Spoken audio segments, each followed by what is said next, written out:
What is up, guys? It is the Sports Sir Bradley Walker, and welcome to the Walker Report, part of NGSC Sports, guys. Remember the website, it's ngscsports.com for all your current sports content.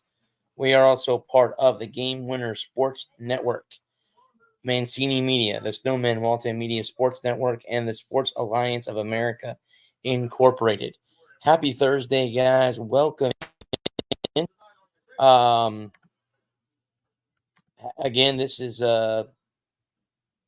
happy Thursday. This is the last Thursday of May, which means next show will be in June, which means we're halfway through the year. And if you live in the state of Florida, where I live, Saturday begins hurricane season, and they're predicting a pretty interesting,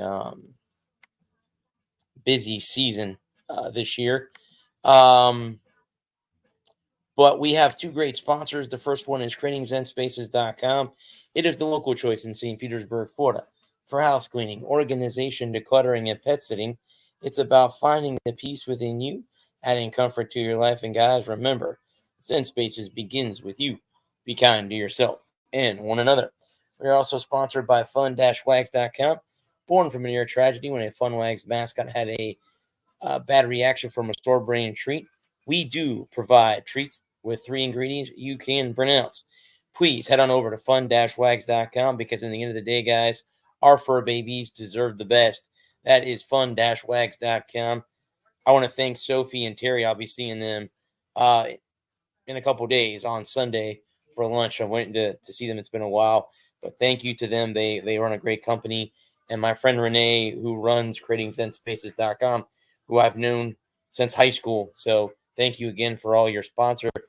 Well, welcome in, guys. I do have one of my co-hosts here.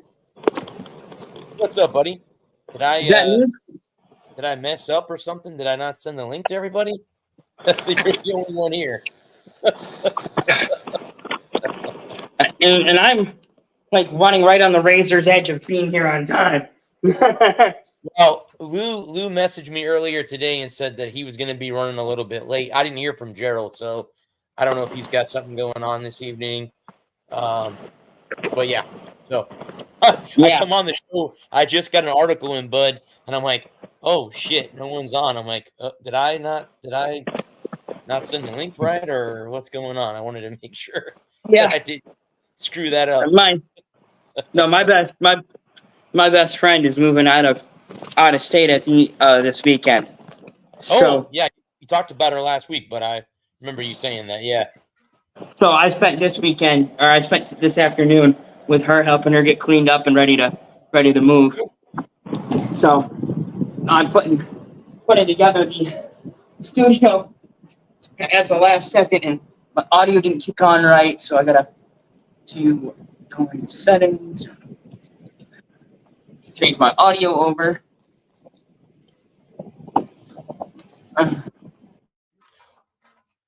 Well, can I say, Bud, that I'm enjoying your TikTok drum videos? I appreciate that. I'm enjoying doing them. That one, Bud, and then you don't do them very often anymore, but the drink ones. I enjoy those too. Oh, okay. Yeah, I haven't really had anything new that I wanted to. Oh, balls. Okay. Let's see. Look. Yeah, I got so ahead of myself that I didn't even get myself anything to drink. Yeah, go grab yourself. Yeah, if you want to. I'm still setting up here, so if you want to quickly go grab yourself a drink and. Let me go do that real quick. It won't take me that long to grab something. Right.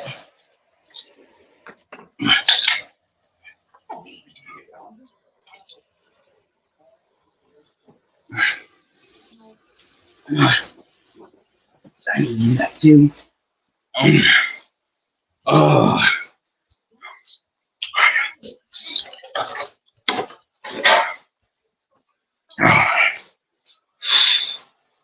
Okay, there.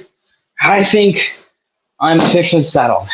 Now I can do this thing. I got Papa John's leftovers from this afternoon. That's what we got for dinner. Such a late lunch.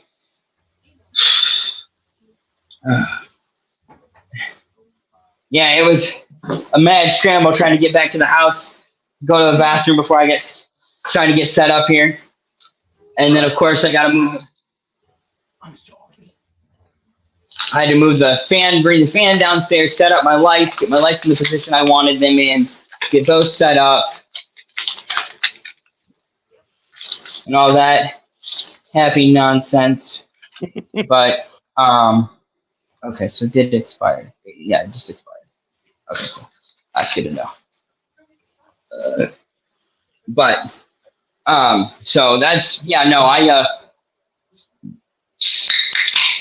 so like I do the drinking. I haven't really done a drinking video in a while because I've kind of done all the drinks that I like. So nothing's really been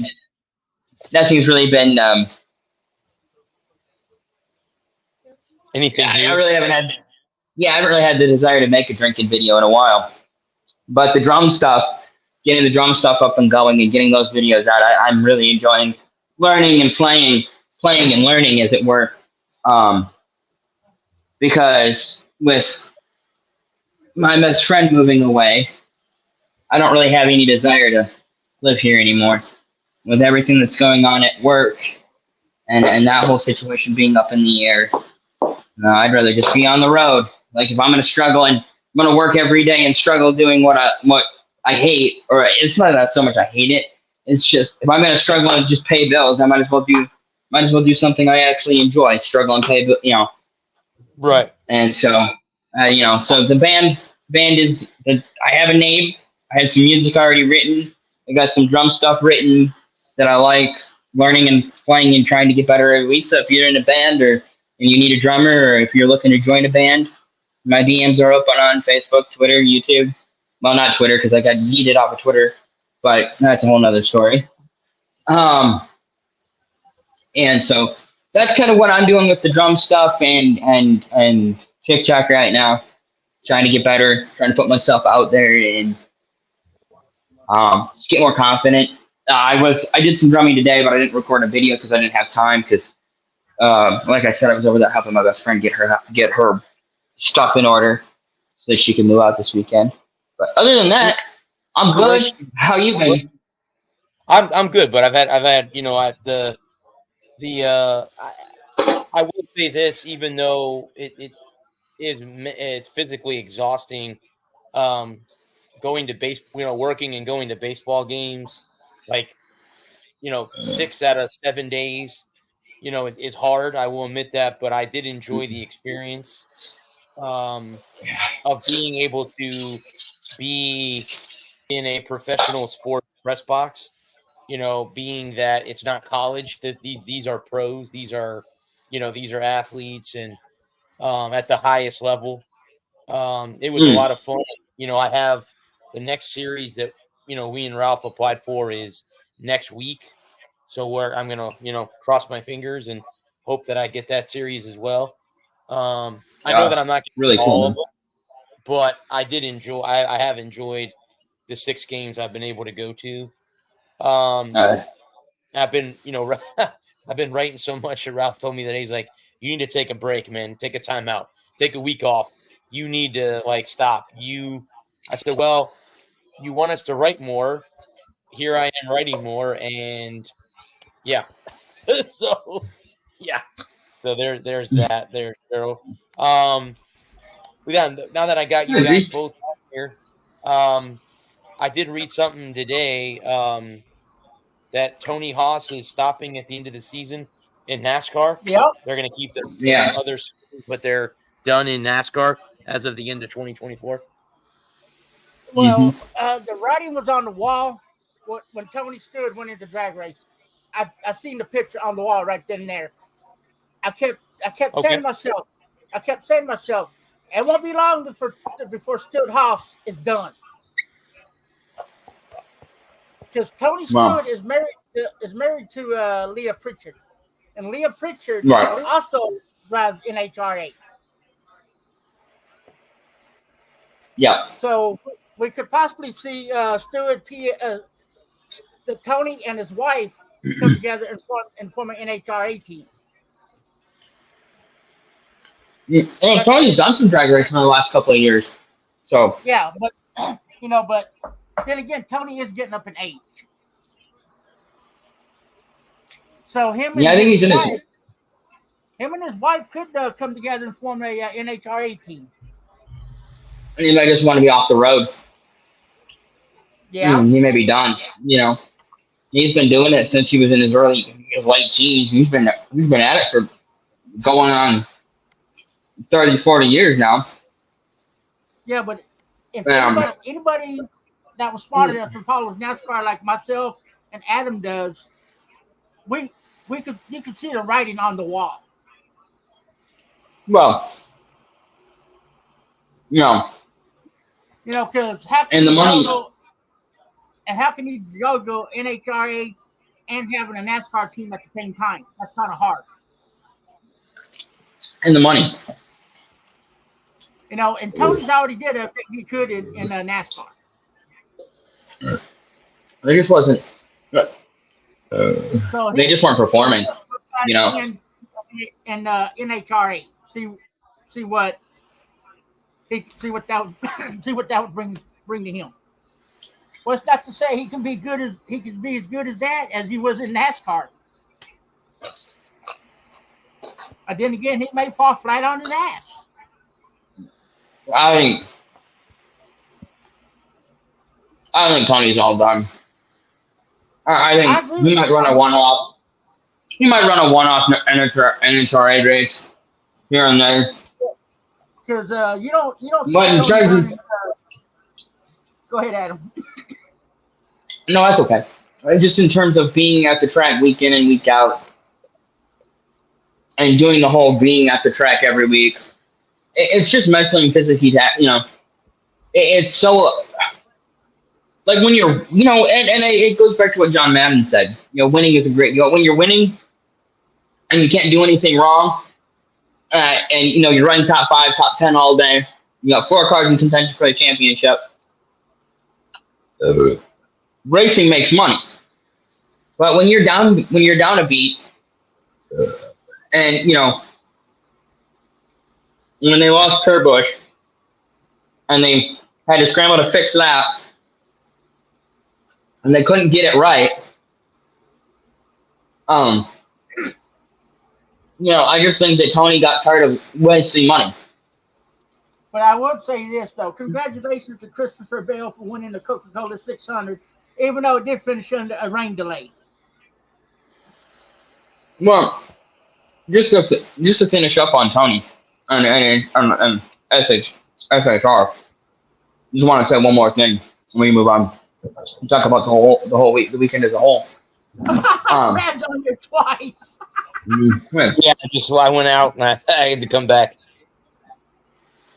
Well, just kind of put them, when you're spending, if each car is worth, you've got 14, and each car, just the car alone, is $300,000. That's $1.2 million a week. Number 30, almost $40 million in race cars alone. A year. Plus the driver salaries, plus team salaries. You're looking at 60, 70. How many cars does Stuart Haas have? They had 4. So you're looking. You figure you have to pay each one of those drivers a set salary. Or a percentage of your winning. The parts that you got to keep the car running. Well, that's all factored into that 300.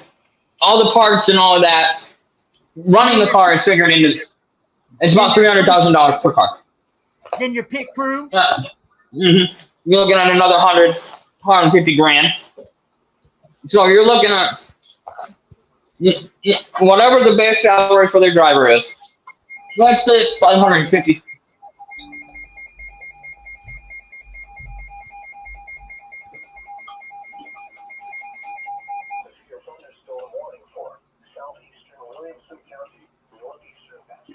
Oh, that's a weather warning. Yeah. Ugh.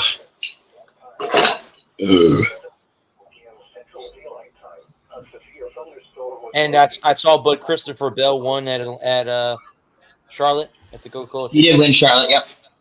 And he Sorry reigned about that, shortened guys. race. Sorry about that. That was my weather radio going off. That's okay. No big deal. But Was it like short Just hit? Being a storm spotter, I gotta have it. yeah, it got rained out. 2 years in a row. Yep. But just to finish up on Stuart Haas before we move on to just what. So you're looking at $300,000 for the car, another $150,000 for the team. You're looking at $550 for the driver, just a base salary, plus whatever percentage of winnings each week. So you're looking at well over $1 million. Then times 4, so you're looking at $4 million times 38.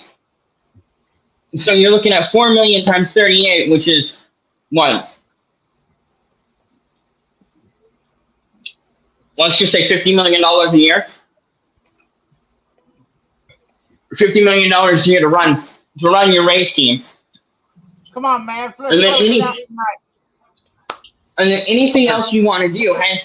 152 million would be that math. 152 million. Okay, thank you. $152 million a year to run your race team, which means 152 divided by your sponsor has to be. You have to be bringing your sponsorships have to be bringing in over $5 million a week, just to make $1 million a week. Anytime you wreck a car, anytime you have to pay overtime, anytime you have to spend extra money on getting the car ready for the next race. If you wreck your car on Friday or Saturday, and you have to stay over or prepare a backup car for the race on Sunday, it's all that extra money you have to spend on getting that car ready.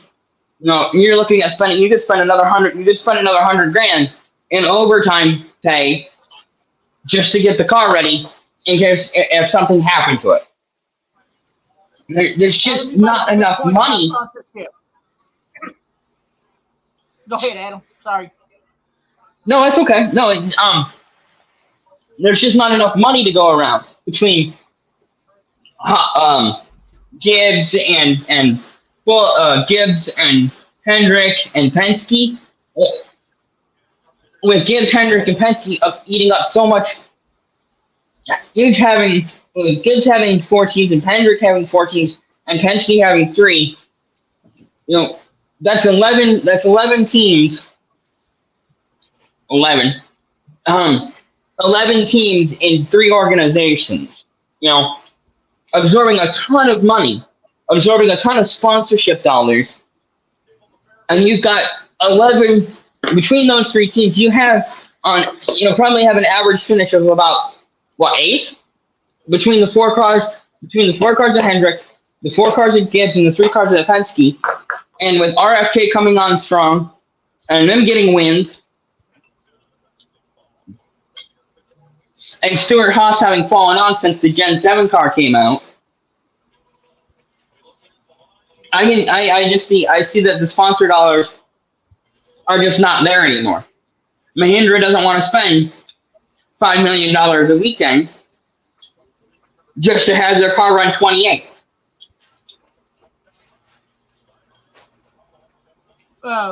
Elaborate on what Adam was saying about the sponsorship.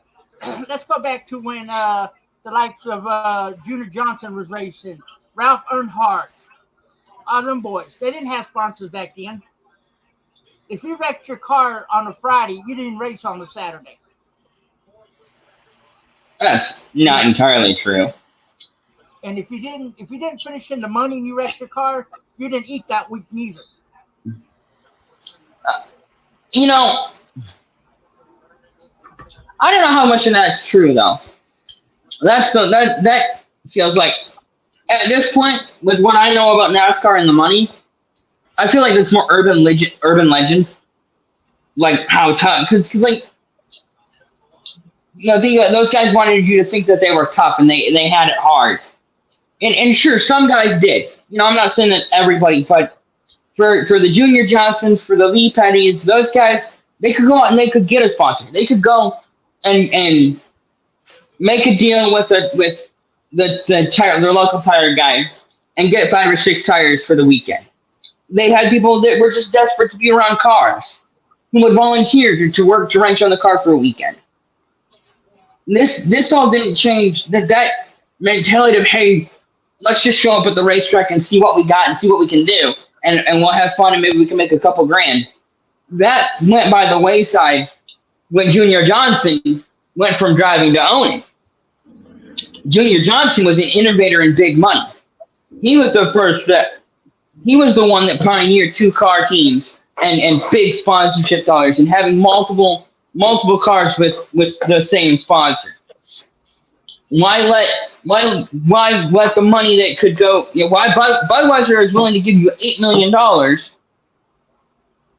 If Budweiser is willing to give me $8 million for 2 cars, Budweiser wants to sponsor 2 cars, and Budweiser is willing to sponsor 2 cars. So why let some other schmuck own that second car when I can just own that second car? And instead of making $4 million on the one Bud sponsorship, I can make $8 million, and all I got to do is prep 1 more car, and I can win. I have twice as many chances to win the race and make all the race winning money. You know, that whole, by the 60s, 70s, all that coming up, you know, if you didn't win on Friday or Saturday night, you didn't eat the rest of the week. That stuff was long gone by the 70s. And your local hobbyist, he had a job Monday through Friday. You know, Monday morning, he gets up, he goes to work, he comes home for a couple hours in the afternoon, wrenches on the car, and puts the car up. Same thing Tuesday, he comes home, wrenches on the car, puts the car up. Wednesday, he might skip Wednesday because, you know, you got church on Wednesday night or whatever. And then Thursday and Friday, he cuts out of work early to go to the racetrack and during the week. On Friday night, he goes to the track. On Saturday, he's back in the mill. He works an extra 4 hours on Saturday to make up for skipping out early Friday night. And then Sunday is an off day. You go to church, do your church thing, watch the NASCAR race on Sunday afternoon. Once we get the flag-to-flag coverage, or tape, you know, in the mid-70s, we're watching on tape delay. And so by the time you get to the point where where DW and Taylor and Taylor Yarborough and the Allisons, you know, the Alabama gang, by the time those guys come along and really make NASCAR what NASCAR is, you know, what NASCAR became, all those problems with money and getting paid and sponsorships, that stuff had been handled by the career. That was the whole point of NASCAR, was that we had an organization that was responsible for making sure people got paid, for making sure contracts were honored, for making sure that owners paid, that the track owners paid the car owners who paid the drivers, and making sure that everybody at the end of the day, that everybody got fed at the end of the day. That was the whole point of developing NASCAR, because Big Bill came down in the early 30s, went down to Daytona, and then in the early 30s. Well, Prohibition ends in 33, and then from 33 to 39, he raced on the beaches of Daytona. Well, from 30, and there was so much money hustling and swindling, So bad faith actors that were running races down on the beach in the little southeastern short track, where you might show up on a Saturday night. I mean, you're probably, let's say, 10% of the gate, and they have 200 people come in at $1 a ticket. So you're like, sweet, I'm gonna make $20 this weekend, and then we're talking 1960, like 1949 money, which would be like $1,800 or $2,000 now. So you're talking about not an insignificant amount of money for an evening's worth of work. And you go to the promoter to get your money, and promoter took off with 15 to go in the feature. He robbed the cash office, took the money out of the cash office, and disappeared. You won't see him again until next Friday, and by next Friday that money's spent. It's gone.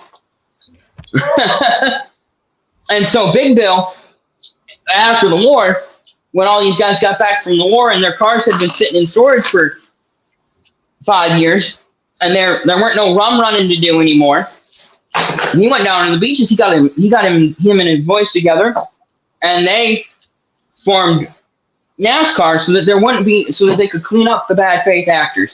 The guys would just take off with the money, and so that everybody could get paid. That's what led to NASCAR, was the fact that people weren't getting to eat. Like, if you were such a bad driver by the mid 60s and 70s, it was the guys that was when having by 1975, let's say, when Petty and Pearson were having their great duels. The reason why Earnhardt is such a mystique, why Earnhardt is such a legend, is because he did struggle, but because he was one of the last to struggle. He was one of the last to get a top tier cup ride and not be able to keep the lights on. And part of it was because he was bad with money. He was bad with money. All he wanted to do was race. He didn't care whether he ate next week. He just was like, I'm going racing. And the problem for Earnhardt was he had a couple of kids. and his wife, his second wife, Teresa was his third wife. She's at home with the baby, and he's out in the backyard wrenching on the car, and they just had the lights shut off for the third time in 6 months, and the fridge is empty. They can't get formula. They're running out of diapers. All Dale wants to do is go race. That's why she left. And then and meeting Teresa, as much as we might despise her now, meeting Teresa saved Dale's career. His career was all but finished until he met Teresa.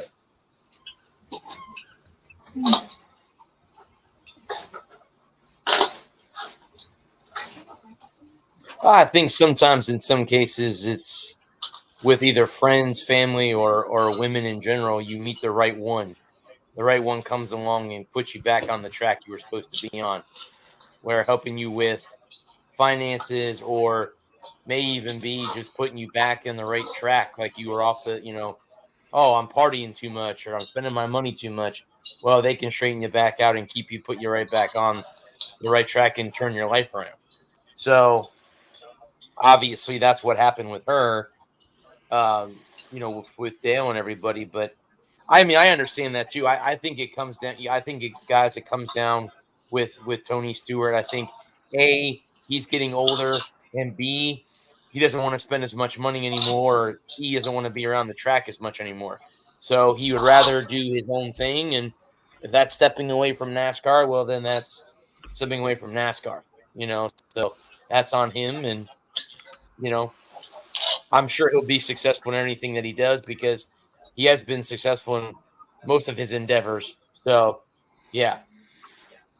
He's an IROC champion. He's an IndyCar champion. He's won everything in NASCAR except a 500. About the only thing he didn't do in NASCAR was win a 500. He's won a championship. I think the Stewart House won a couple of championships, at least one, if I remember right. Yeah, they won the one with Harvick in 16 or 17. Yeah, it was 16. Or no, I take it back. It was 15. 15, because 15 was Harvick, and then 16 was Johnson when he gets his 7, and then Truex was 17. No. No, when did they win? When did they win with Harvick? Maybe it was 13. Might have been 13. It's been too long. Anyway, that's not yeah. But you know, and if you think I'm wrong, Gerald, I'd love to hear your opinion. I'm not saying you're wrong. I just think that a lot of that is legend and myth and mystique because it makes for a great story. I mean, let's not let fact get in the way of a great story. I mean, that's just my perspective on being, you know, on reading the history and you know, between Gerald's book and some of the other books that I've looked at over the years. I just get the feel, and between the documentary, and because docudramas like that 3, you know, they're great entertainment. And don't get me wrong, I really enjoy the docudrama. I think it's great entertainment, but I take it as entertainment, and more of a, because I think of those stories like how Robin Hood got, you know, Robin of Locksley was a real person. There were actually a couple of people that were known as Robin or Robin Hood or Robin of Locksley at the time that he was bebopping around Nottingham Forest. And so when I look at things like the guys that couldn't eat because they didn't win on Friday or they didn't win on Saturday, you know, I think a lot of it is myth and legend and exaggeration because it makes for a much more compelling story. You know, and what sorting out what's true from what's fiction, I think as a good historian, as a good documenter of reality, parsing out how much is just them struggling because, you know, making ends meet is so hard when you're trying to be a professional athlete in the 70s, because but you know, so many of the guys were just wasting money because they didn't know how to manage money. They didn't have a financial planner. They would win on Sunday and spend on Monday. You know, and when you're bad with money, the only thing that can make it worse is more money. So if you show up, let's say you win Atlanta in March, and you win $100,000. That $100,000 is gone by June, and you ain't won. Well, that's not NASCAR's fault. That's not racing's fault. You're just bad with money. You know, and if you're bad with money, the worst thing that they can do is give you more. Yeah. More things to waste. Yeah. More money, more problems. Exactly. Yep. But the reason why I said that is because if you go back and watch the Earnhardt story, 3. Yeah. Ralph Earnhardt, in one part of the movie, he's the one that mentions that if you wreck, you don't race that week, and if you don't win, you don't eat. Right. I understand that you said that, but from my perspective, the way I look at it is it's a docudrama. It's a docudrama, right? So they're gonna play it for entertainment purposes. They want to play that up to keep you engaged as a viewer, right? So how I understand, like in the very early days of racing, yes, if you wrecked on Saturday, you didn't eat the next week, or you know, you were out for 6 weeks while you went and worked in the mill. Well, I'm gonna have to go get a job at the mill, make $100 a week, or make $200 a week, so we can keep the lights on and food in our bellies while we struggle to get the car repaired for the next 6 weeks, and then we can go take another run at winning races and being competitive and getting in the money. Especially when only the top 2, you know, places pay on a given Friday or Saturday night. If you're third on back, you know, it's like Ricky Bobby said, second's just the first loser. If you ain't first, you're last. Yes. Okay. I want to get y'all's takes on tonight's game 5 between Dallas and Minnesota. Who do you think is going to take game 5? Lou? I'm taking the Mavericks. You taking who? The Mavericks? Yes. Brad? I think Minnesota takes one more game. They force game 6. Adam? I haven't been following it very closely. I'll take the Mavs tonight. I'll break the tie. I'll be the tiebreaker. I'll take Dallas. I think the Mavs are going to take it tonight too. Yeah, I think the Dallas closes it out tonight and Boston closes it out tomorrow night. Yeah, I think it's Dallas. It's going to be Dallas and Boston in the final. Yeah. I don't hate that final. Hi guys. Hello. Hey, Hi. how you doing tonight? Oh Hi, God! hang on. Oh God! Look who just walked in. You deserve that. Oh, she hits. Nice to see you Yeah. again. Thank you. Yeah, I thought Michigan quarter. Did you guys hear that Angel Hernandez is finally retiring? I think all baseball Wow. fans are enjoying that. Breathing a sigh of relief, finally. Right. I'm hypercritical of officials because they can't afford to be wrong. Like their job is to not be wrong, and like the occasional, like you can live with the occasional hey, that was it could have gone either way call, right? Hey, that's just like some people, like a lot of people get mad about a call unless that's a bad call, and like not necessarily a bad call, just a bad rule.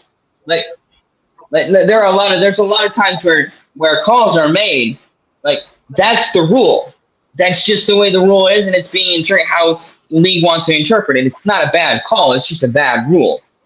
And so, but that's not on the official. That's just the way the cookie crumbles, as it were.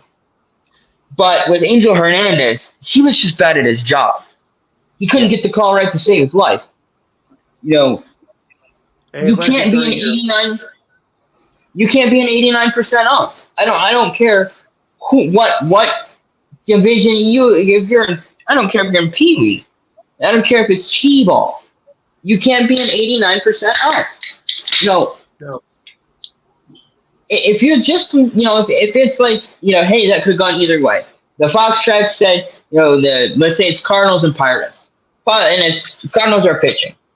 So the Cardinals broadcast is as a generous box, and the Pirates cast has a tight box, and the pitcher throws a ball, and it could have gone either way. Then you could. I may not be happy about it. I'm still gonna throw a fit. I'm like, what a terrible call. This bomb sucks. But you can live with you can live with a close miss. Yeah, it could have easily gone either way, as long as they call it consistently. Well, if you're gonna call the outside a strike for that team, for their team, you gotta call a strike for my team. I can live with that. I can live with a wide zone if you're calling it equal. If they're getting that outside strike, I better be getting that outside strike. If we're getting that outside strike, then we should get the outside ball. I mean, I'm just saying. Yeah.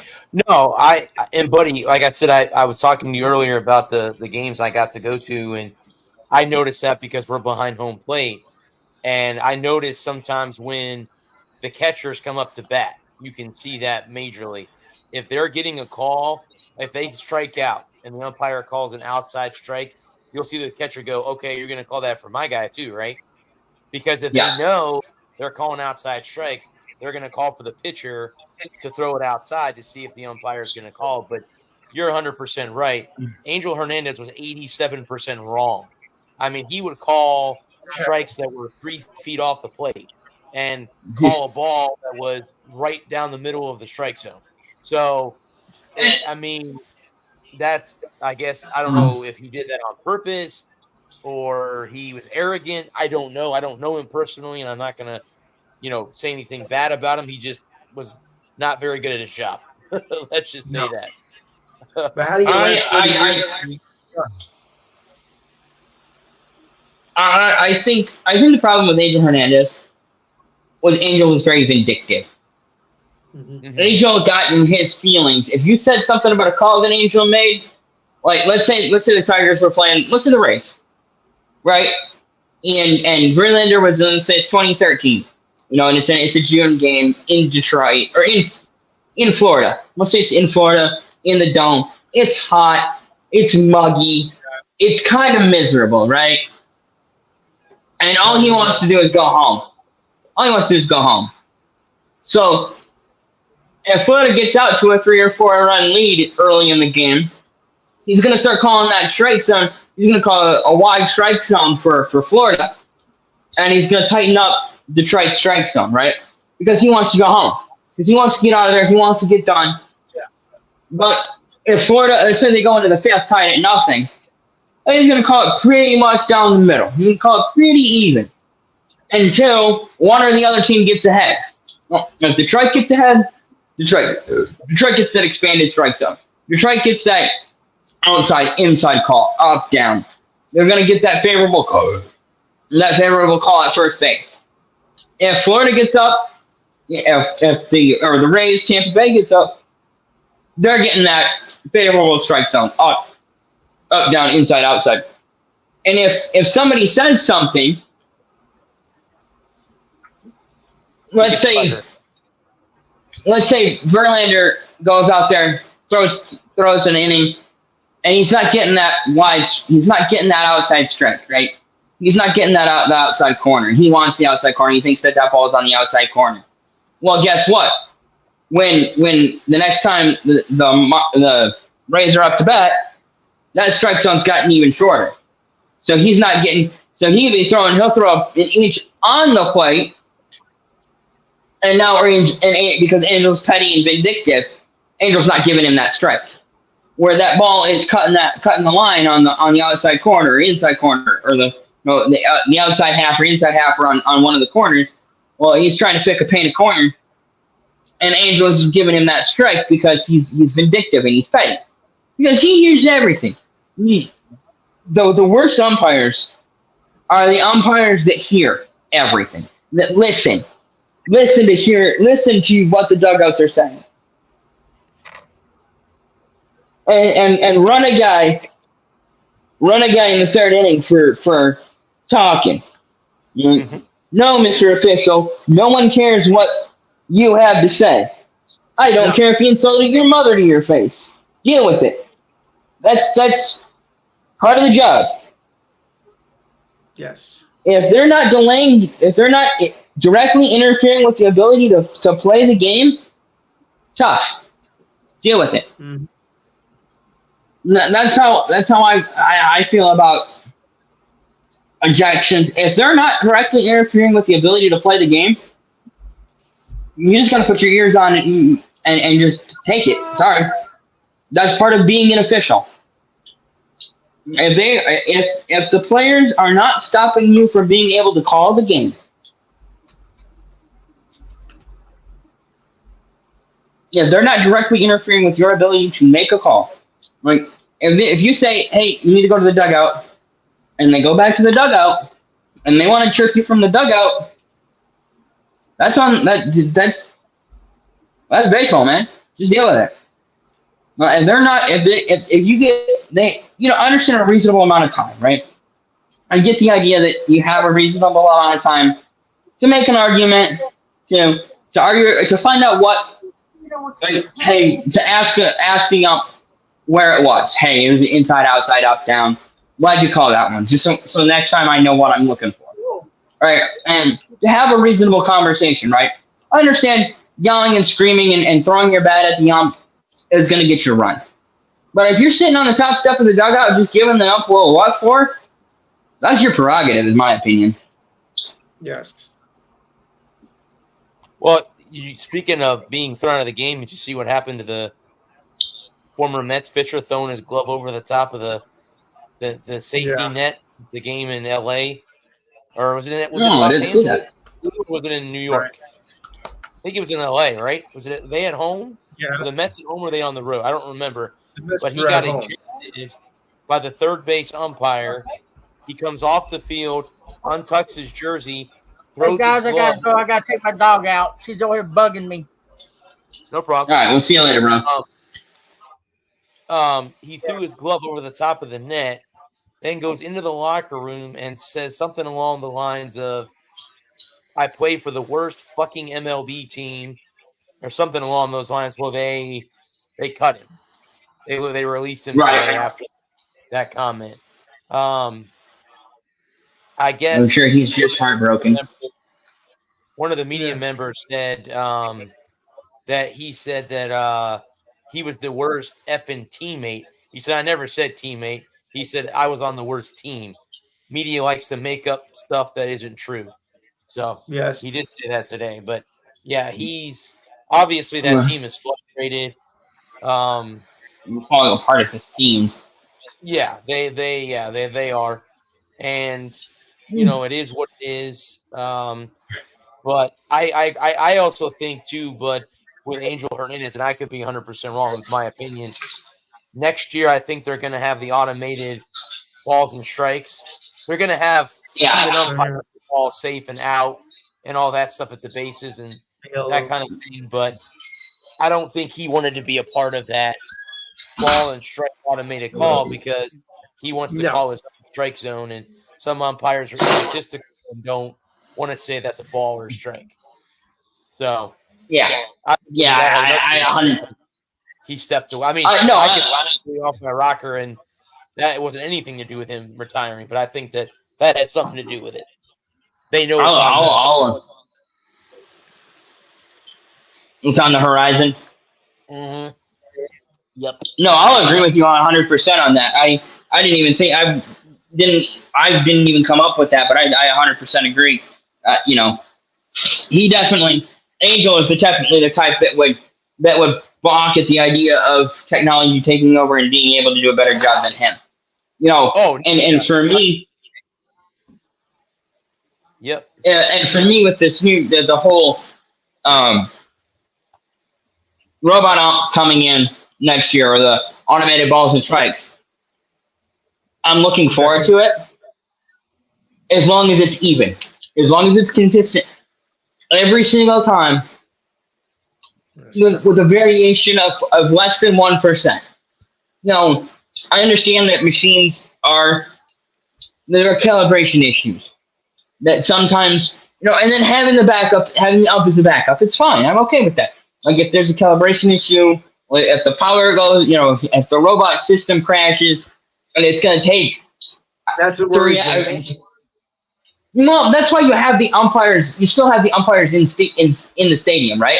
You still have them out on the field, and you still have them they still go through the regular training camp, and they then they stay sharp to call balls and strikes in case the robot umpiring system. Even if the robot umpiring system was only in out counts, right? 3-0, 3-2, 2-1, you know, like 0-2. Anything where with 3 balls or 2 strikes. That's how I'm trying to say it.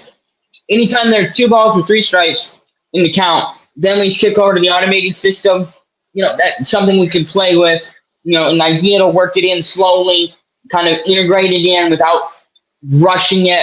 You know, that's something that I wouldn't be opposed to seeing attempted in the first couple of months, and as we see how the system develops. Like there's a lot that you can do with technology that doesn't have to be an all or nothing kind of game, where you still allow umpires to call that first strike, the first 2 strikes up to the third ball, and then for the final. I think what it's going to do if they institute the whole, I think Rob Manfred said something about it won't be until 2026. I don't think they have any way of doing it till 2025. But what I think is going to happen is once it starts, guys, in spring training is where it's going to really be. The pitchers are going to have to get used to it, where they're going to throw the ball at the top of the strike zone or the bottom to see what the system calls. Because if you think about it, you watch it on Fox or ESPN or whatever channel you watch baseball on. If a catch is just an inch of the strike zone, the computer should call it a strike. It shouldn't be a ball if it catches the strike zone. But again, like Adam said, it's going to have to be calibrated. And I think it's going to be the pitchers are going to be the ones who are going to be the biggest hypocrites of it when it comes like, hey, that was a strike last year, or that was a strike. Why is the computer calling it a ball now? You know, so Right. It will have to be calibrated and stuff like that. So And who are we? sometimes And the question is, perfection is whatever. But yeah. and each, because the way it's going to have to work is going to have to be calibrated against. They're going to have to change the rules. They're going to tweak the rules slightly on what is the strike zone. They're going to have to make a definitive strike zone. Is it an actual, from the shoulders to the knees? Well, on Aaron Judge, that's what, 5.5, 6 feet, right? As he's if he's 6'7" and 18 inches is the head, or no, 10 inches, sorry, and from the knees to the shoulders is what, 3.5, 4, 5 foot? What? So who are we calibrating it against? Are you calibrating it against Aaron Judge, or I don't know who the shortest player in baseball right now. Jose Altuve, and he's only 5'3", so his strike zone is going to be super small. It's going to be like 1.5 feet. So actually having a legitimate through one size fits all, it doesn't matter whether you're 5'5" or 6'18". No, yeah, you're right, but it's going to come. They're going to have one strike zone for everybody, no matter how tall. Yeah, They're going to have to, and it. There you go again. I didn't even think about that, but too, you're right. You're going to have hitters that are going to be hypocrites about it too, because you're like, well, hey, I'm 5'3". Why am I getting a strike zone that is made for a 7-foot person, or vice versa? The tall person's like, hey, why is my strike zone so tight? It shouldn't be, So the tall person. The tall person's gonna love that tight strike zone, right? 1.5 foot, where that strike zone's only that big by that wide. That's gonna make it a lot easier to take pitches, right? And the little guy's gonna hate it. The little guy's gonna hate it because, but if we go with the tall guy's strike zone, the little guy's gonna hate it because the top of the strike zone is like up here, like yeah. But if we go with the one standard strike zone to fitted to or custom strike zones to each individual batter, the hardest part is going to be like, let's say Aaron Judge gets hurt, right? Yeah. And what could be an interesting idea is taking each group, so like 5'7" and below, they get one strike zone. 5'8" to 6'3", they get a strike zone, and then 6'4" and up, they get a strike zone. And then we can, if we have some giant 7 foot tall, 300-pound Goliath, then we can calibrate the strike zone for them. But I think that the best idea, in my opinion, as unhumble as it is, would be to take that a certain segment of each size range and have a strike zone from that range. Like if you're 5'8", you're in the 5'7" to 6 foot range, right? And that's your strike zone. It's consistent amongst players of your average height. If you're over 6 foot but under 6'4", it's consistent to guys in your strike range, in your range. And then and so that way it's consistent and it's fair and it's honest with everybody in each size bracket, each height bracket. So you don't get stuck with you don't have Jose Altuve trying to hit against an Aaron Judge strike zone, but you don't have a pitcher trying to throw against an Aaron Judge strike zone you don't have a pitcher trying to throw against Aaron Judge with the Jose Altuve strike zone. So that's the thing that's going to be necessary to figure out over the next 18 to 20 months. Yeah, I think they're gonna. I know they're using it in the minors as we speak, so it's already being used in the minor league level. I think they're kind of working out all the bugs, I think, in the system in the minors before they bring it up to the major leagues, which probably why he said 2026, because they're probably going to do another full season in the minors next year to kind of get it correct. Because obviously you don't want to bring it to the major league level and it just fails. You don't want that to happen. You have the system calling this, calling that, and it's way off. So you want to make sure that you get it calibrated correctly before it gets up to the big boys. But speaking of that, did you guys see that they're gonna put the Negro League stats in with Major League stats? I think that's pretty cool. I don't know what that's gonna do as far as changing some records. I don't know if that's gonna affect any of the records that are out there.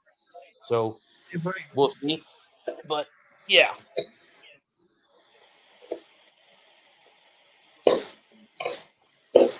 It's all being added in now. Mm-hmm. So that could very well change everything. But, it shouldn't wait this long for it to happen either. It shouldn't I agree give more time. Well, they have their own wing of the Hall of Fame? Yes, they do. Yeah.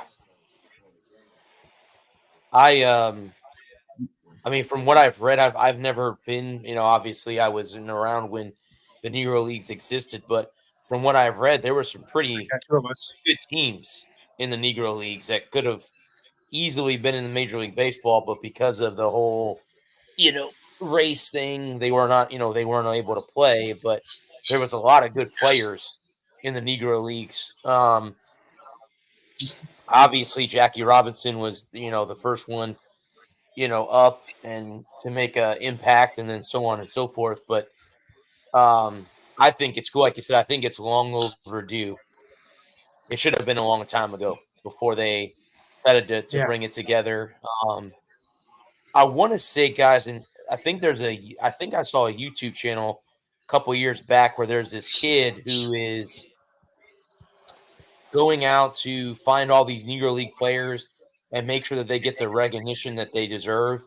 Like he's going out and making sure that they get paid or their record. I mean, now that they're putting him in with the MLB stats, it should be a little bit different, but I'm kind of curious on what the stats are and how it's going to change things. Like I said, long overdue. Should have happened a long time ago.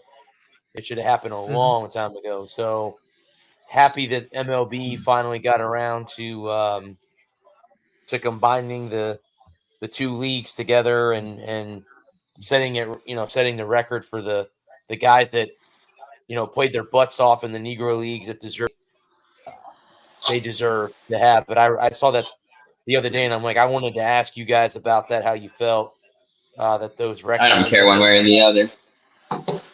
Stats are in there, so a long time ago. I don't. They have their own wing in the hall. That's brilliant. I mean, if they're going to combine the records, fine. Nothing I can do about it. Yeah, I kind of think it's a moot point at this point. Like those guys were so good at what they did in their segregated league. I don't know why we can't ignore. I feel like we're trying to ignore the past instead of acknowledge it. By combining the leagues. By combining the leagues, it feels like we're just pretending like it never happened instead of acknowledging the fact that African Americans were abused and oppressed for hundreds of years. We're just going to sweep it under the rug and pretend like it never happened. Well, look, we fixed racism. We combined the Negro leagues with the major leagues, and it's like, yeah, but those guys didn't. None of the major league players got the chance to face any of those. You know, it wasn't until 1947 when the color barrier finally fell again that those guys. I think anything I think that anything pre-47 should stay separate because, in my opinion, it's like it's not fair to both leagues.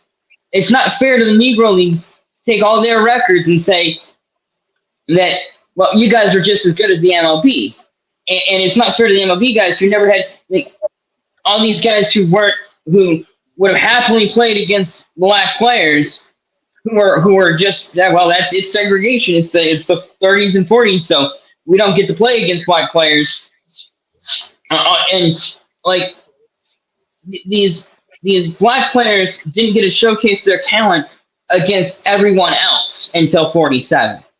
And I think that should be highlighted a lot more than it is just pretending like it never happened. I feel like we're pretending like it never happened by combining the two stats down into one. By taking all of their Negro League stats and saying, oh, that doesn't matter. What you did in the Negro Leagues against other black players isn't special. Right. It isn't significant. We're just gonna take all your records and make those regular MLB records when you didn't have the right to compete in the MLB. Some 80 years later, now we're to me, it sounds like a solution in search of a problem. Like for the last 80 years, we've acknowledged the fact that MLB in the 20s, 30s, and 40s was a racist institution that hated African Americans. Or no, I wouldn't say it. So since the 80s. Since the 80s, we've acknowledged, for the last 50 years, we've acknowledged that MLB 50 years before the 80s was a racist institution that hated African Americans for nothing more than this color of their skin. And now we're saying, good job, guys. Here's a pat on the head, have a cookie, now shut the hell up. Mm-hmm. Stop being special. Your struggle didn't matter. Now it means so much to us because self-righteous white liberals want to make themselves feel better about the sins of the past. Instead of acknowledging the past as being bad, we're going to pretend like the past just didn't happen. So no more Redskins, no more Indians, no more Native American symbols on our. We're just taking away all of the stuff that made us uniquely American, and instead of acknowledging the fact that Native American tribes existed, the fact that we had so many institutions in this country that were racist and sexist and bigoted, we're just going to pretend like it never happened, and that somehow is going to fix it. It's gonna make all the racism. Well, the Negro Leagues are in with the MLB, and that magically fixes racism. Like I have no problem with wanting to honor the Negro League. I think it's a great thing. Giving them their own wing in the Hall of Fame, that's great. Anyone who played in the MLB after 47, all their MLB records absolutely count. But if you played in the Negro Leagues, where you only had 6 or 8 or 12 teams to play against, you didn't have the rest of the leagues to compete against to truly showcase how good a player you were, then I don't think those records should count towards your MLB stuff.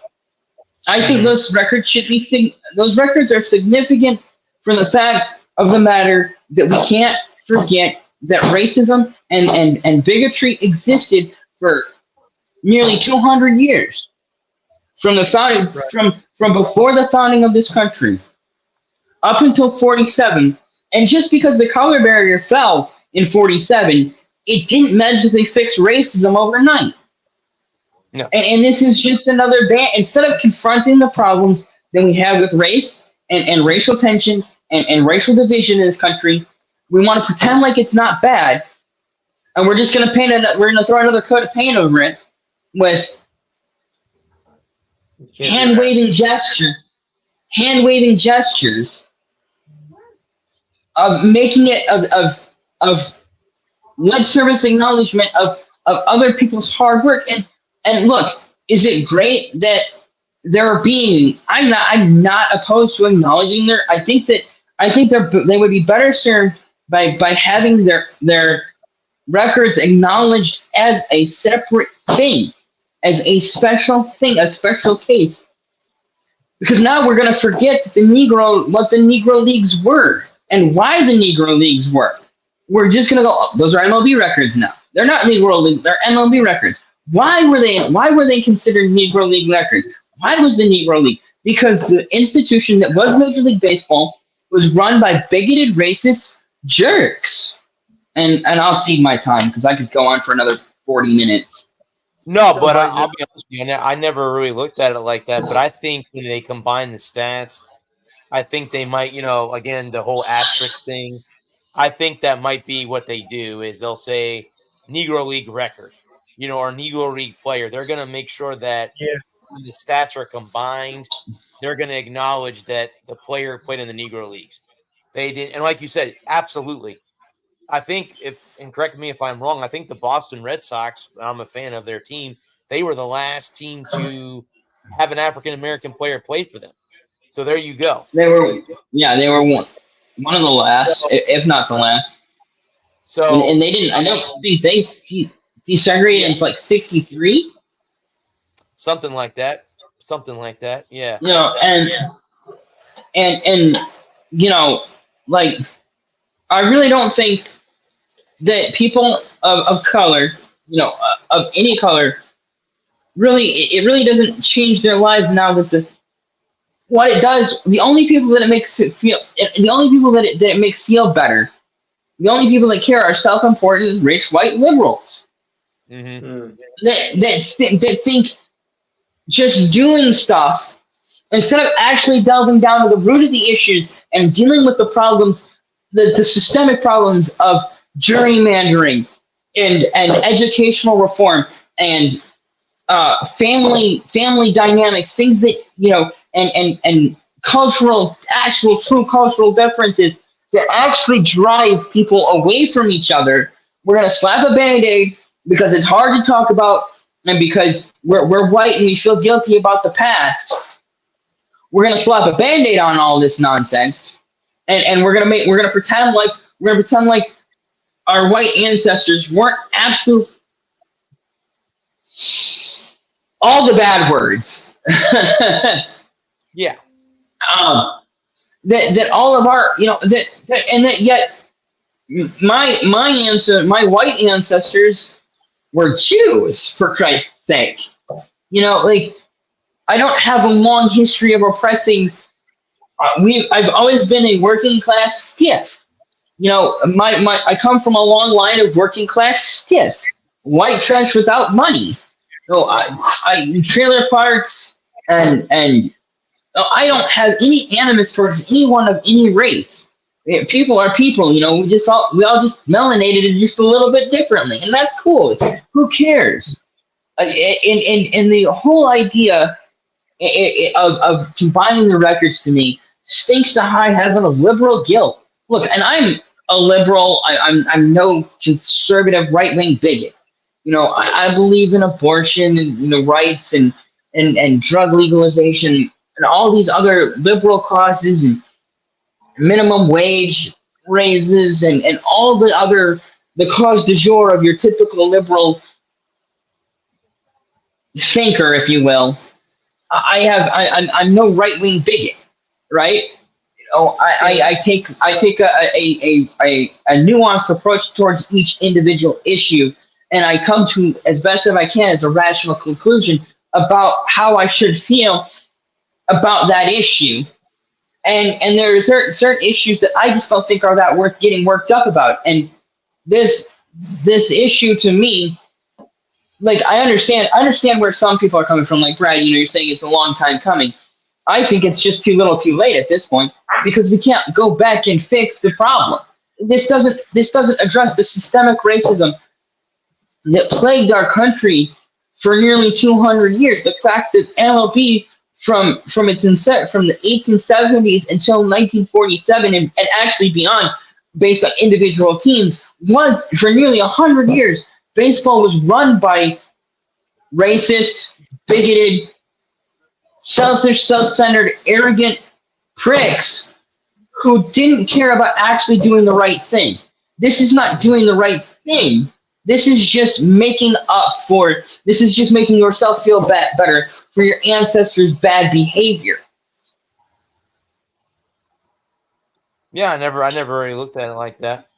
And that's a point of view that, that I think And people, and you know what, Bud, there could be a lot of people out there that do have that opinion, like the same opinion that you have. And, I respect the opinion. I'm not saying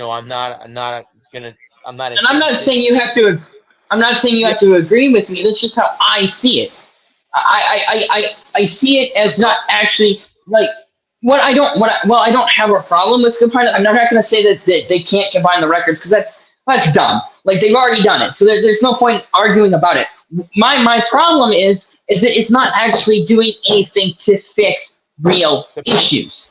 Yeah. Right, because we don't want to talk about real issues. And I get it, and I'm not trying to bring up real issues on this podcast. We're a sports podcast. I don't want to talk about real issues. If I want to talk about real issues, I'll go listen to politics podcasts. I'll interact with those people. That's fine. I'm here for fun, silly nonsense. But sometimes the real world invades the sports world, and we do really need to deal with some of with the issues of, like, we're not doing anything. Like, this doesn't stop Boston fans from shouting the N-word at No. players of color, shouting racial slurs. Yeah, let me just say that. Shouting racial slurs at players of color. Like Boston, Philly, New York, they're gonna do what they're gonna do, and combining these records isn't actually addressing the problem with people being racist and bigoted. Like, is it a step in the right direction? I don't know because I think it's a kind of a silly. It's putting lipstick on a dead pig. You can put as much lipstick on the pig as you want, but it's dead. Yeah. It's not fixing anything. Like, what we need to do is we need to dig down to the heart of the issues. Why do people just hate each other based on the color of the skin? And it's just bigotry. Or that myself. And it's both learned and conditioned and unlearned behavior.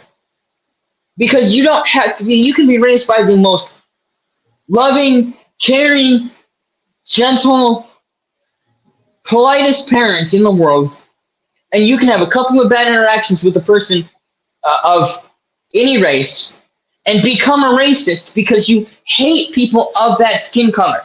It don't matter what their skin color is. There's black on Asian hate. There's black on, there's Africans hate each other because you're the wrong skin. You're the wrong. Sub-Saharan Africans hate Northern Africans because they're not dark enough. There's bigotry, and it runs deeper than just being taught racism. Because you can be taught racism, you can be indoctrinated, you can be in a family of Klansmen your whole life, from the time you're a toddler till you're 18, and you go to a college, you get out of your hometown for 2 minutes, and you meet some people who don't look like you, and you spend 2 minutes getting to know them, and you've been told your whole life that these are bad people, but then you actually spend some time with them, because that's what we don't want to do. We do these, we pay lip service to doing the right thing, but we don't actually bring people together and have conversations about how to engage each other on a fundamentally, intellectually honest level, where we can actually solve issues like racism and bigotry and poverty and the wealth gap between the rich and the poor. Mm-hmm. We can't do that. And obviously, I say this again, this is a sports podcast. I'm not trying to solve the world's issues, but those are my takeaways from this recent development in league record keeping. Is that it sounds like a good idea, and I'm not opposed to it. But it's got to go beyond just getting these records in, right? Mm-hmm. We've got to keep the conversation going. Beyond 2 weeks from now, or a month from now, when we're getting to the All-Star break, and these records have all been fully incorporated in, and a lot of the old white records have been replaced by Negro League records. We have to keep the conversation going and being like, all right, guys, it's okay. It's not gonna break. You're not your white heroes are not being replaced. You know, at the start, Babe Ruth is still Babe Ruth, still one of the greatest ball players of all time. Ty Cobb, still Ty Cobb, still one of the greatest ball players of all time. All those guys from the teens and 20s that held those records for hundreds of years, or for nearly 100, for over 100 years in some cases. Now those records are falling. It's okay. It's not the end of the world. Having those honest conversations with older fans who are stuck in tradition and stuck in and set in their ways, and the fans in their 50s and 60s that Ty Cobb has always been this and Babe Ruth has always been that, and you know, getting those old heads to be okay with the fact that baseball is evolving, baseball is modernizing, and baseball is trying to be a bastion of diversity and acceptance, and not just another bastardization of feel good, is the key to all of this at the end of the day. When we look back on this change in 5 years and we say, what did it do? It has to do more than just be a blip on the radar. Spark conversations and intrigue and interest for the next, for going into the future, where we can come on here and we can have honest conversations about how Negro League players affected baseball in the 40s and 50s, and the integration of baseball and the breaking of the color barrier, and the fact that when the color barrier, just because the color barrier fell in baseball, it only tightened the noose around the rest of the other institutions, like housing and business owning, and how there are still systemic problems for people of color trying to open businesses and buy housing and move up in the world, and how education still keeps people of color down,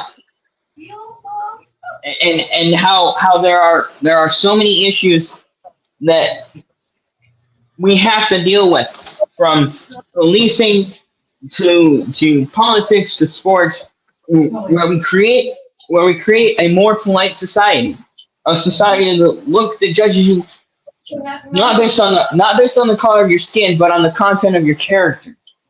Martin Luther King Jr. If I may be so bold to quote the King. Well, he's right.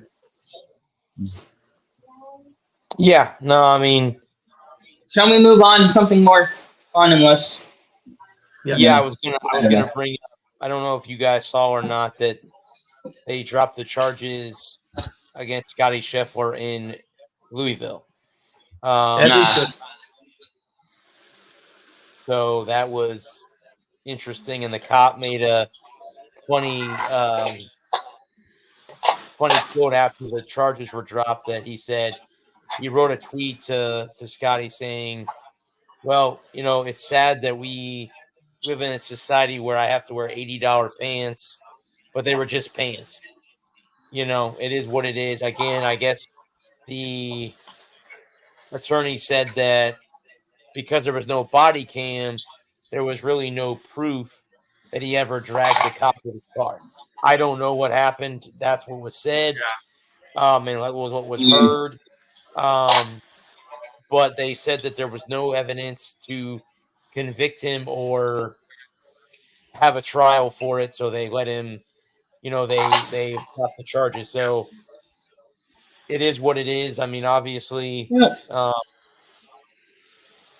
It is water under the bridge. Yeah, correct. And I don't really honestly believe that even if they had brought charges up, I'm sure there would have been some kind of under the table money.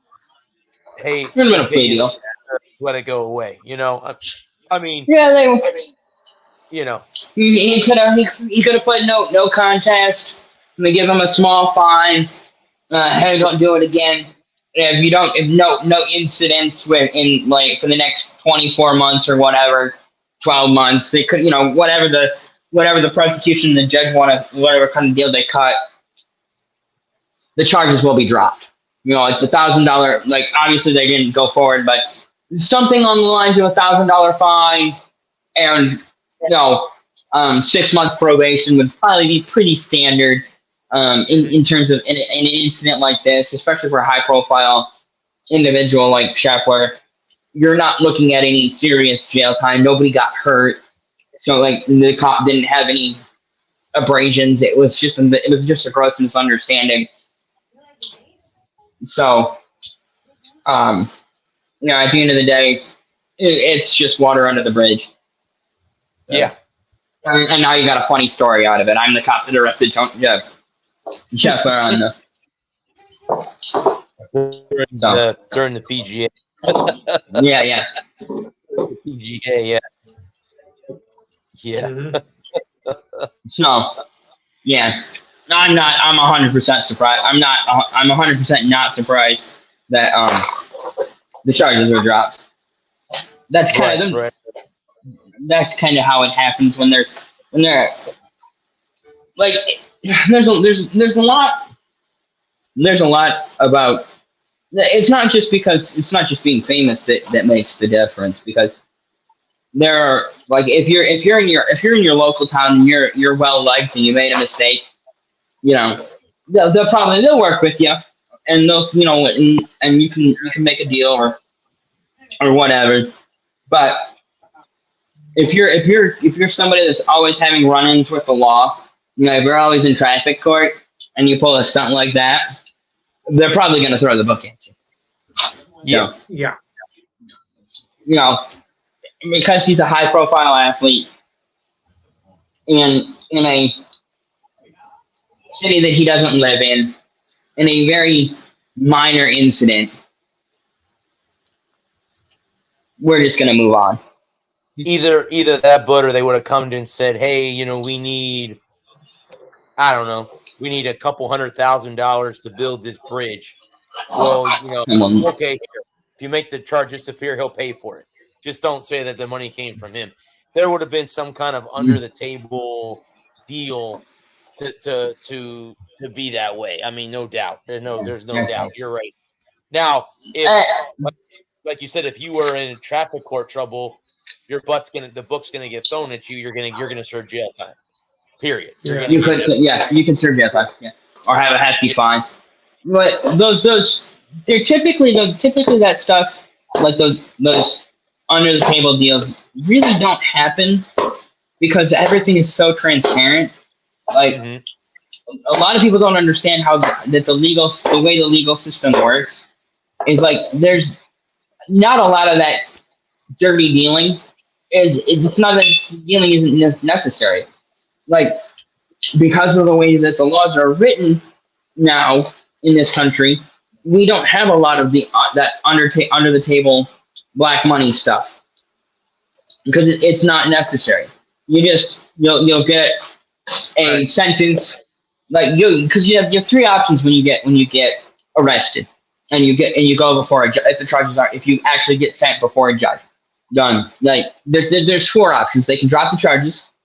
Well, usually in this case it wouldn't go to a grand jury because it's not a felony, but depending on what types of charges are there, if it goes before a grand jury, then the grand jury decides whether or not to prosecute. Like, and then there's prosecutor discretion. So if the prosecutor doesn't feel like it's necessary to prosecute, then, like, if he doesn't feel like he can win, which is what it sounds like in this case, and the prosecutor didn't feel like he could win, so there's no reason to prosecute, then if you clear both of those hurdles and now you're going to trial, the judge is going to give you three options. You can plead guilty, not guilty, or no contest. If you plead guilty, then you waive all your rights to trial, and it just goes right to the judge. And the statement, your defense lawyer makes his argument. The prosecution makes an argument for a sentence. The defense lawyer, if you have one, the defense lawyer, get a lawyer. Even a court-appointed lawyer, get a lawyer. You'll be way better off. You don't have to pay for a court-appointed lawyer. The state takes care of it. Get yourself a good lawyer. What is a public defender? That's the word I was looking for. Even public defender is better than no defender.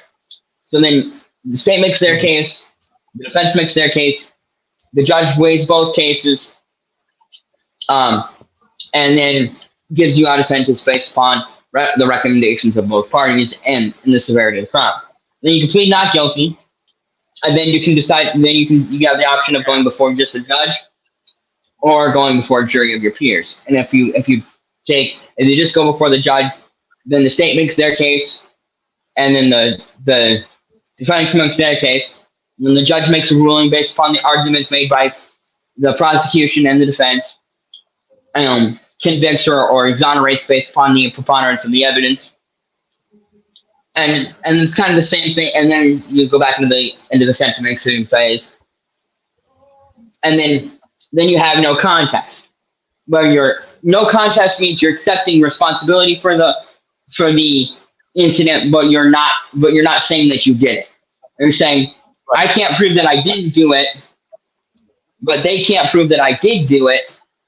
And so instead of going through the whole rigmarole of trial, I'm just saying that I'm just going to take the punishment and be done with it.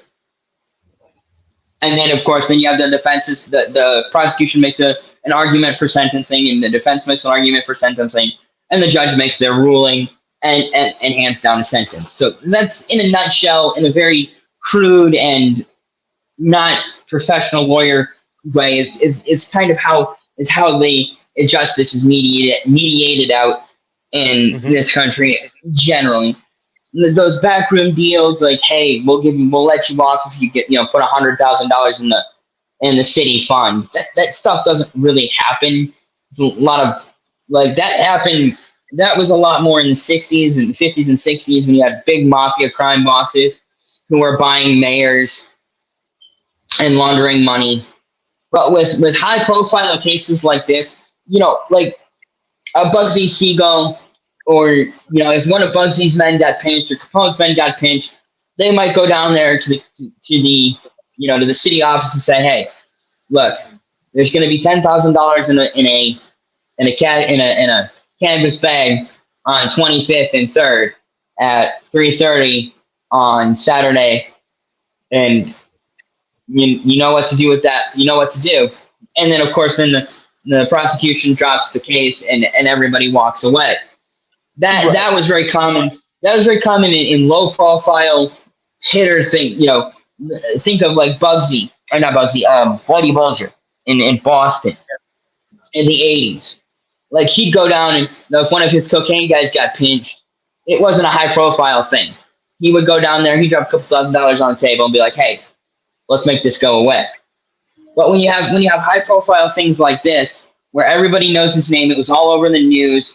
If the charges got dropped and suddenly the city found $300,000 in a fund they didn't realize they have, that's hella suspicious. With the way news travels, with the ability to spread news as quickly as you can, it just doesn't.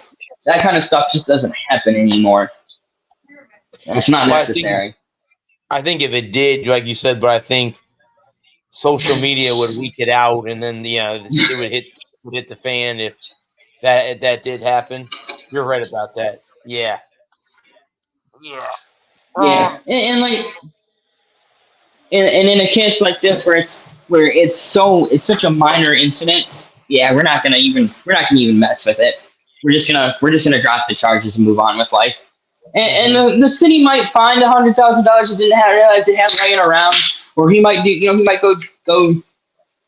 might be an anonymous donation to the firefighter or the police fund, a $10,000 donation, anonymous $10,000 to the donation to the St. Louis Fraternal Order of Police. So watch for that. Have you seen a $10,000 anonymous donation to the Fraternal Order of Police in St. Louis in the next couple of months?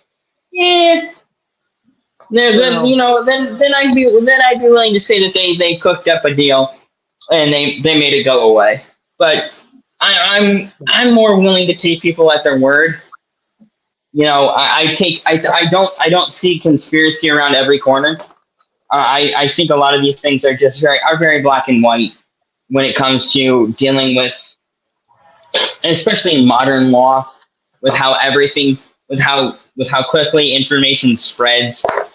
It's just there's no need for backroom dealing in such a high profile case, and you know, like real life isn't a mafia movie. Like a lot of people get this idea in their head, like and like overseas bribery. People think that overseas, you know, like there are a lot of people that believe overseas there's bribery goes on, but that's high level shit.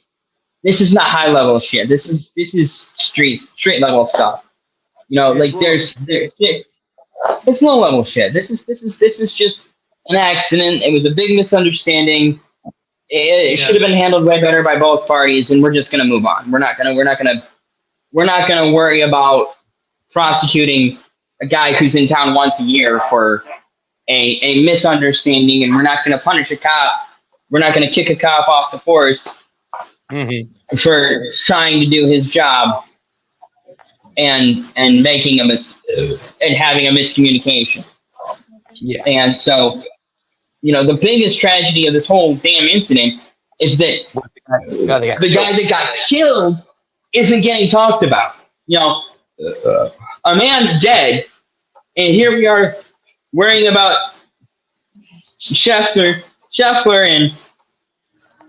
and the cop, when the real tragedy of this whole situation is the poor guy and his family. This guy who was just trying to do his job gets killed in the course of his job, and now his family just I never heard why. I didn't hear his name.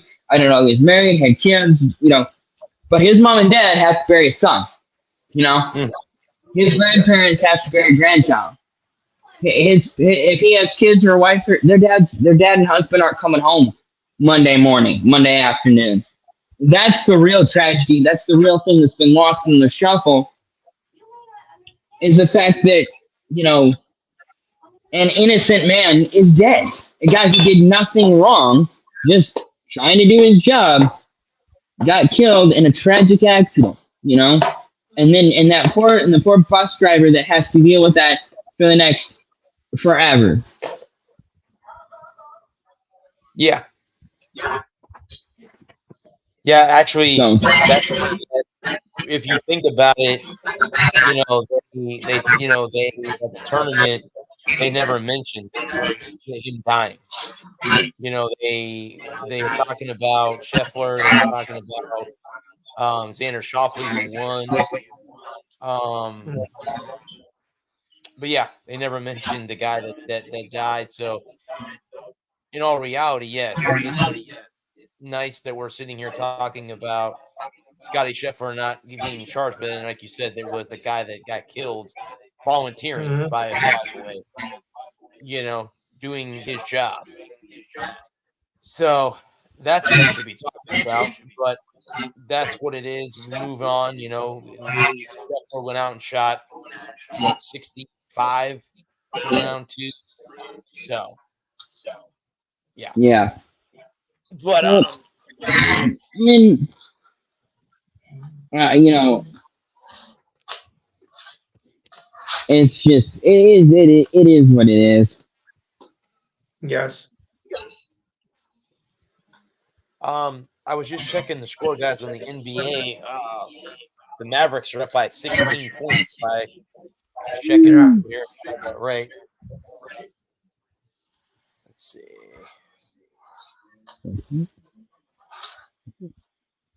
Adam, you should be happy with your Tigers. They're 5-0 over the Red Sox.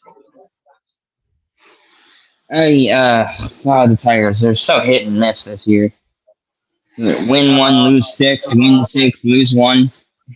There's then I was looking earlier, they're 27-28, 500, 10.5 games back of the Central, 60 games into the year, just over 100 games left. And then they'll go on they'll win a pair and drop 3. Win a pair, drop 4. Win 3, drop 2. And so every time they get close to 500 and look to make a move in the standings. And I saw that I saw that the Rays have lost 5 in a row. Yeah. They lost 6 in a row until they took the Royals win streak. The Royals were like 1 win away from winning 8 in a row, and then they took them out. I was at that game on Sunday when they broke their record. The Mavericks are up by 24 points, 20.5. So.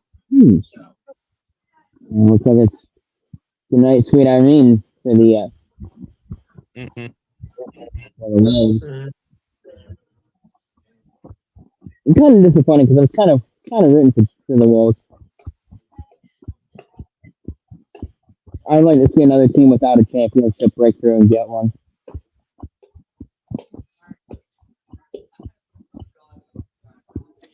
Well, it'll be an interesting Dallas and Boston too. So we'll yeah, so it should be a good finals. I'm not saying it's going to be a bad finals. It's just I was rooting for Indiana and Minnesota just so we could have 2 teams that have never won it get there. Yeah. I don't think Minnesota's won it. I don't believe they ever won an NBA championship. I don't think Indiana ever has either. I think Indiana won the ABA NBA championship. Yeah, I think they did win the ABA way back when, like in the 60s or something like that. But well, it's not over till it's over. But Boston's gotta go out there tomorrow night and get it done. Has Dallas ever won a championship in the NBA? Yes. Yes. They won 11. 2011. Gotcha. And that's the only game they've won, right? Mm-hmm. So far. What happened to your Rangers, man? They're in a tie game right now. Yeah, what's the score? 1-1. How much time left? 38 to go in the second period. Okay, so lots of time left. A lot of time left. The series is not exactly as I thought it was going to go anyway. Really, yeah? Oh, absolutely. It's been a good series, isn't it? I've watched some of that. I'm not surprised with this series at all. It's been a good series. I watched some of it. Good hockey, man. That's it. But New York being a Blue Buds team, of course. And I just like how the Panthers play hockey. I think it's very fun and exciting hockey to watch, in my opinion. Mm-hmm. I enjoy watching Florida play hockey. They're fast paced, hard hitting, no nonsense. It's just an enjoyable brand of hockey. Something that I am kind of hockey that blue collar. It's blue I collar. can see both 7. Yeah, I could see it going 7. It's blue collar, but it's like the Panthers play a brand of hockey. They play Southern hockey. It's very fast paced, but it's hard hitting. It's kind of like a hybrid of like old school chip and chase and check. Mm-hmm. It's like Northwest it's like West Coast like high speed up tempo hockey. That's very jump and chase heavy. Meets East Coast hockey. It's very check heavy. It's carry the puck across the blue line, look for that extra pass, throw a big hit. It's like they chip and chase, but they chip and chase into the check. They get forwards on defensemen on the back on the forecheck, and they'll go in and they'll go bang a body in the corner and try and separate the puck. And to me, it's just a fun brand of hockey to watch. So I thoroughly enjoy watching the Panthers. And then, of course, New York is old school. They're very much a very slow, methodical, like to pick you apart, pick their shot, pick their spots, and throw their best punches.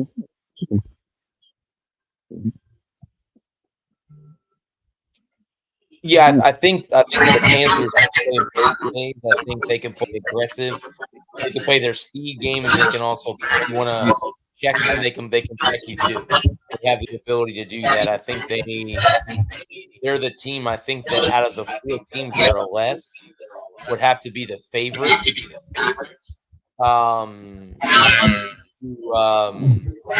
win it all if they get past the Rangers. Yeah. Well, I think Yeah. I think McDavid. I think Edmonton. You can make a strong case for Edmonton being the favorite, and they got that series tied up at 2 last night. They had an offensive explosion. And Dallas's defense kind of imploded. Didn't look good at all last night. What little I watched, I didn't watch a whole ton of it. I was too busy last night doing other things, but from what I did see, they played the Oilers finally played a full 60-minute hockey game, kind of, and put it on there at the end of the third period. I mean, all right, I think Edmonton had taken control of that series last night. Yeah, I think Dallas has to win Game 5. Yeah, I think if they get down 3-2 in Game 5, I think it's all over in Game 6, and Edmonton goes to the final for the first time since 07, I think it was. Yeah, I think the Senators, right? I think was the last. No, they played. Yeah. Yeah, it would have been 06. Because 07 was Anaheim and the Senators.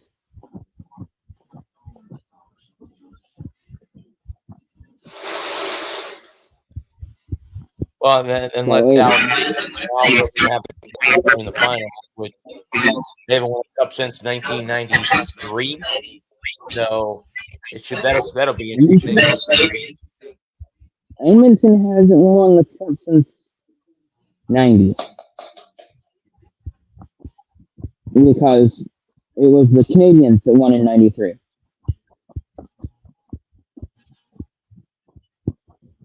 Patrick, me and my life.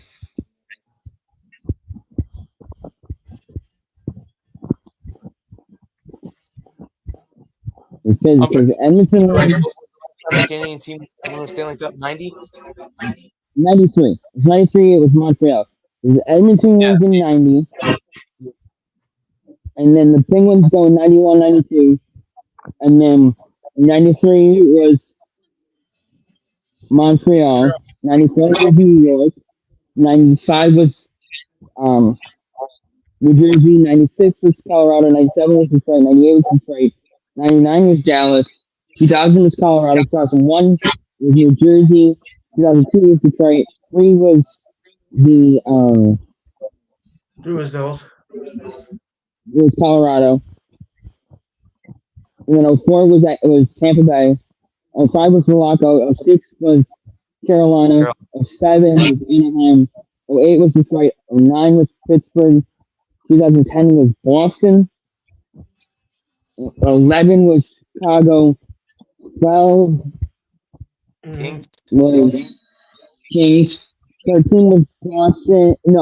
13. No, 12. 12 was Boston. 13. No, 12 was Chicago. 12 was Chicago. 13 was Boston. 14 was LA. I think. I remember right. Yeah. 15 was 14. 14. I remember who was 14 offhand. 16 was Pittsburgh. 17 was Pittsburgh. 18 was St. Louis. 19 was Washington. 20 was Tampa. 21 was Tampa. 22 was last 2 years ago now. That's gonna be the hardest one for me to get. Hmm. And then Two was last year Colorado. was yeah. Last year was the Knights. And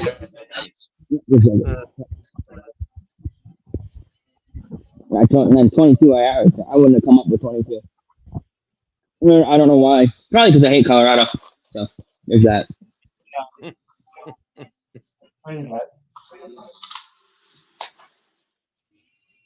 The only team I hate more than Colorado is Columbus. Uh-huh.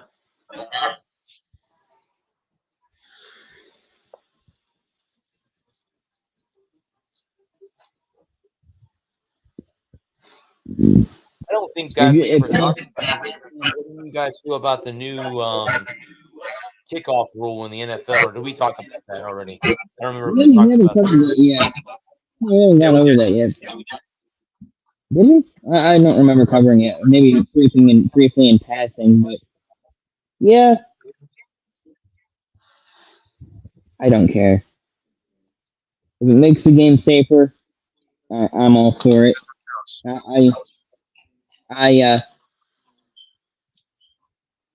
Any improvement, any innovation in safety that makes playing the game safer and adds longevity to careers and makes it so players get to play longer and have with less side effects, with less negative effects, with less CTE and less crippling body injuries over the course of their playing career. I'm not going to complain. I mean, I get it. Football's a contact sport, and we're taking hitting out of the game, but it's those violent, unnecessary kickoffs have never been special to me because 90% of them in a touchback or a fair catch, and the 8% of them end in in some kind of return, but it's not really an impressive return, and then 2% of them are either onside or a touchdown. And for 2% of anything is a big ask to put so much on to put so much of your body on the line for so little. Mm-hmm. I think that the kickoff rule is making it easier for teams to return kicks. If we're not just going to start the ball off of the 25, ideally, if I had my ideal world, the teams would get the option to either put the ball at the 20 or try an onside play. You get the ball at your own 35, and you have to advance the ball 8 yards by any illegal offensive scrimmage play. Honestly, that would be, and then, or you can just give the other team the ball at the 25, your choice. And I think that would be, to me, that would be the ideal rule. Save so much time. You actually have a lot more, instead of having 10 or 15 seconds tick off the clock or 8 seconds tick off the clock, and you kick off, and you get you get the coin toss, and especially the opening kickoff, that you get the ball, you get the coin toss, you go to commercial, come back from commercial, kick off, go to commercial, come back. 8 seconds have gone, anywhere from 0 to 8 seconds have come off the clock, and now we're ready for play. We just have the coin toss. Go. The winning team decides whether they want to go offense, defense, or pick the direction, and then we go, and then we set the ball for play, and then when the ball is set for play, we play. And to speed up the start of the game, and just for more synchronicity in terms of getting into the game. I think that would be that's my biggest concern is getting the game going and getting more action from scrimmage, because that's what separates football from other sports is the fact that each play is scrimmage. So you have a chance to set up a play. You're setting up each play. Whereas a kick return is more schoolyard football than it is professional football, where you have the guy that can kick the ball the straightest and go up there and hammer the ball and hope it ends up somewhere over there and not out of bounds. And then everybody else, then you get one guy to try to catch it and run with it, and then everybody else has got to block. And like to me, that's the silliest play in football.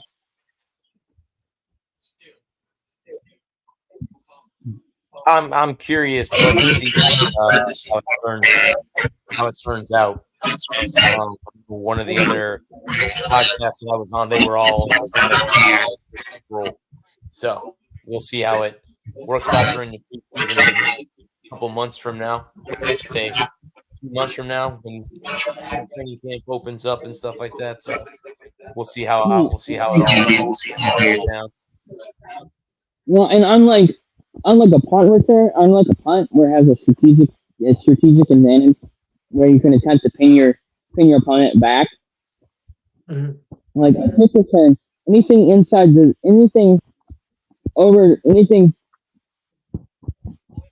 anything inside the 25-yard line, you're better off just waiting for a fair catch or letting it go in the end zone and taking the touchback and getting the ball to the 25. There's no strategy. There's no strategy for kickoff. You get the guy with the biggest leg you can afford, and you get him to hammer it as straight as possible into the other team's end zone. And it's touchback, and you force the other team to take the ball to 25. Unlike with a punt, where a punt takes strategy and ability and concentration to allow the other team to put on a play. Hey, how do we want to approach this kick? Are we going to try and block it? Are we going to try and stop a return? Are we playing it safe because we think they might try some kind of funny business? How are we going to defend against a punt / how are we going to defend against the punt / attack the punt return?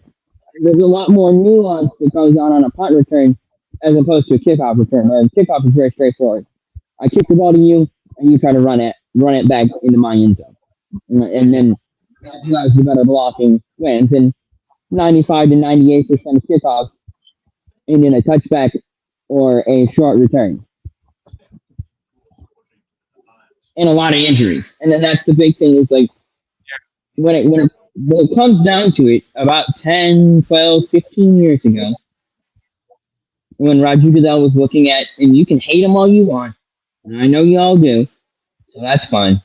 But when Roger Goodell was looking at how to grow the league, how to improve the game, to keep the game relevant going through the 21st century, one thing he realized is that more and more kids were going and playing basketball, or baseball, because it's safer. Moms didn't want to let their kids play football. The moms and dads that didn't have a love for the game, didn't want their kids playing football because football is super dangerous. The whole goal of the game is to try and avoid getting hit and hit the other guy as hard as possible. And then everything else is secondary. Touchdowns, turnovers, touchdowns, all that stuff is secondary. The whole, especially defensive football. The whole point of the game is to go out there and hit the other guy just as hard as you possibly can. And you got 14, 15, 16-year-olds with torn ligaments, broken bones, concussions, head trauma, neck trauma, spinal trauma, serious automobile accidents on Friday nights, and then they got to get up and do it again the next Friday. And moms didn't like it. And so one of the big emphasis on that Roger Goodell started with in 2012 was getting the dangerous hits out of the game.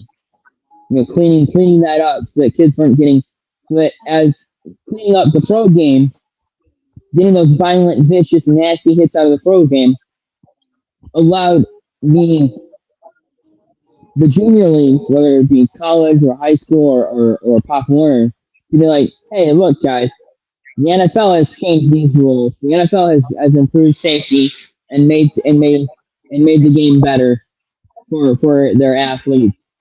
What can we do on our level to make it so that our athletes survive these collisions and can still walk when they're 45 and aren't wheelchair bound because they played 8 to 12 years of football from the time that they were 11 to the time they were 26. You know, and now now my son's 45 and he's got CTE. degenerative disc disease in his back and he's confined to a wheelchair. He took too many hits growing up. Or he's got early onset, when you said CTE, he's got early onset CTE. And he kills himself at 46. And he can't stand the rushing in his brain. He just wants to make the noise stop. Or he has to go get fluid drained off his brain twice a week, or he wants to kill himself because he wants the noise to stop. Moms and dads were watching football and seeing how many terrible, gruesome, nasty injuries the players were taking, and we're going, that's not the sport for my children. And Godell was watching his cash cow be slowly stripped away because more and more potential future football players were going and playing other sports. Where, Tyler Murray kicking around going and playing baseball. Patrick Mahomes kicking around going and playing baseball.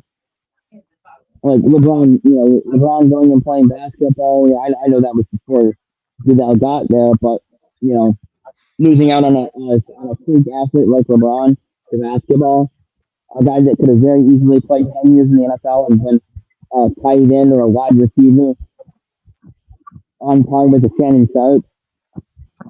Those kind of athletes going and playing other sports, Goodell saw the handwriting on the wall. Love him or hate him, Goodell knew that he had to do something to improve the safety of the game and keep mothers from taking their kids out of football. Because 2 or 3 generations of kids don't play football. You have football in the same.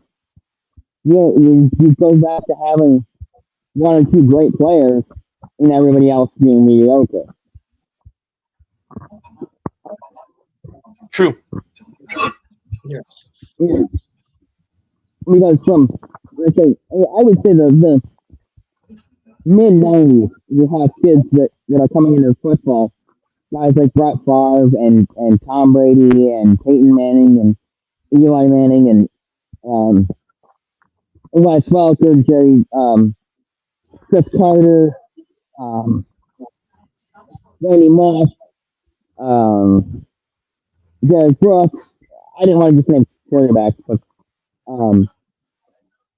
Troy Polamalu, John Lynch, just to name a handful of guys that, you look from 95 onwards, and you're seeing players that have played since they were 5 and 6. And in the 80s, you only had maybe 2 or 3 guys that had played from the time that that's what makes Mark Wayne Gretzky so remarkable in hockey, is the fact that he was such a great player from the time he was 6. And so, but you look at football and the best football players: Tom Brady, Peyton Manning, Eli Manning, Ben Roethlisberger, Philip Rivers, Michael Vick, Champ Bailey, Rod Woodson, Charles Woodson, Dan Sharper, just to name Warren Sapp, all those players that I idolized growing up.